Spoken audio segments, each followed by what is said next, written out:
Okay, we've got the easy set head all put together and just going to make some adjustments. And I'm going to get this thing all blown out now and fluffed out. I'm kind of blowing on the ears and stuff a little bit now, just trying to dry that fur out so I can check the hair patterns. It's hard to see hair patterns if you don't have things dried out. So, and you want good hair separation so it will fluff out too and be as fluffy as can be. Also take an air hose to it here, and that really separates the hair. You can see the ears move as I'm blowing with the air hose there. That's alright. We're going to get everything dried out and fluffy, and we'll readjust things.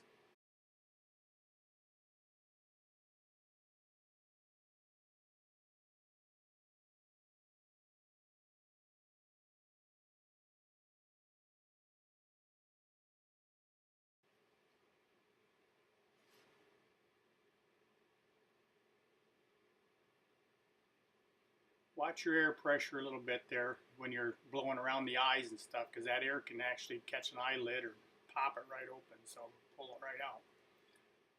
There's a little bit of pine pitch or something in the hair there that I'm picking out with a pin. Instead of just tearing the whole clump of fur out, just kind of pick through it. And same thing with burrs or mats. And when you're blowing it with the air hose like that and the blow dryer, that's where you really see all those little bits of things in the fur that need to be picked out to have a nice smooth looking finish. Get the bulk of the air or the bulk of the moisture out with the air hose, and then go over it with the blow dryer, and it'll really fluff out nice.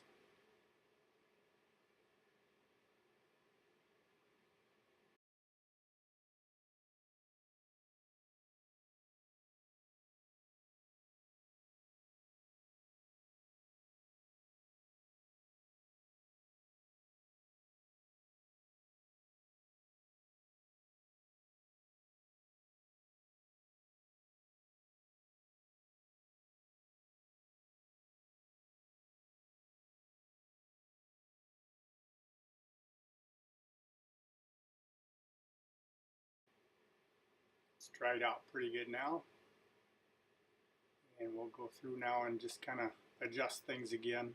Take a little brush and get the hairs brushed out in those ears again. Make sure everything's where you want it. Those have a tendency to want to lay flat and keep closing up, so you got to keep pulling those ears, the hairs, brushing them down in the ears. Working on the position of the ears a little bit, get your reference out there, and that's where you want them. With that caulking underneath those ears like that, they'll float around like that, and they'll usually just kind of stay where you want them. Once in a while you need to put a pin in them.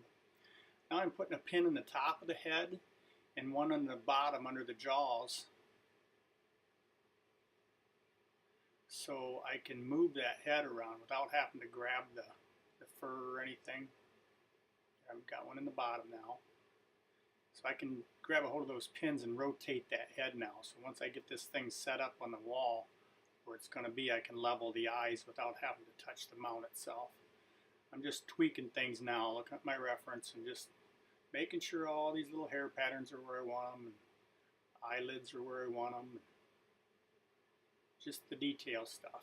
This is what will really bring your mount to life now. This is still the first day when I mounted it, and I will go over a lot of this stuff the second day also, and I will go over it with the air hose and the blow dryer again the next day, the whole mount, just to keep getting at it, that moisture out of it, and keep it fluffy.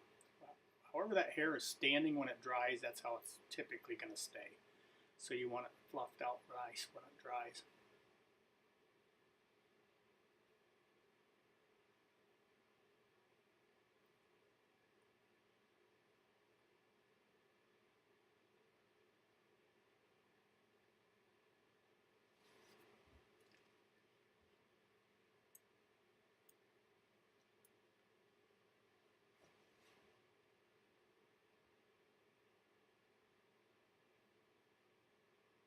Work those details in around the eyes, the brows and stuff, the creases.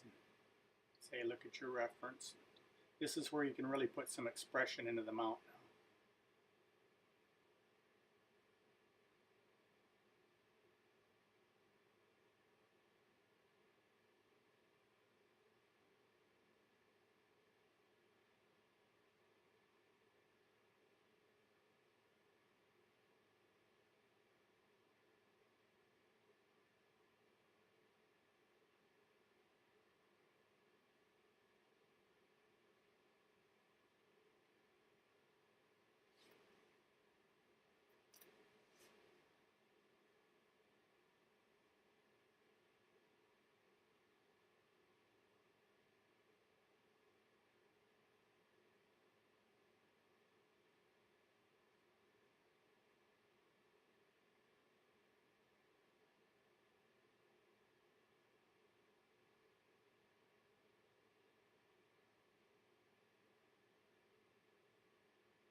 back brushing that muzzle. That'll keep that fur looking nice and full and just give you a nice full look on the muzzle.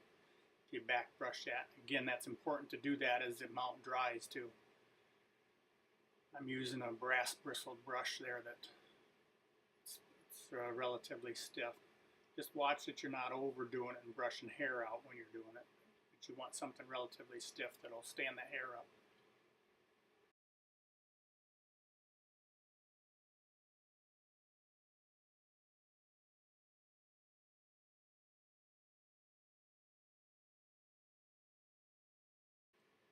Here's your Van Dyke catalog cover piece ready to dry.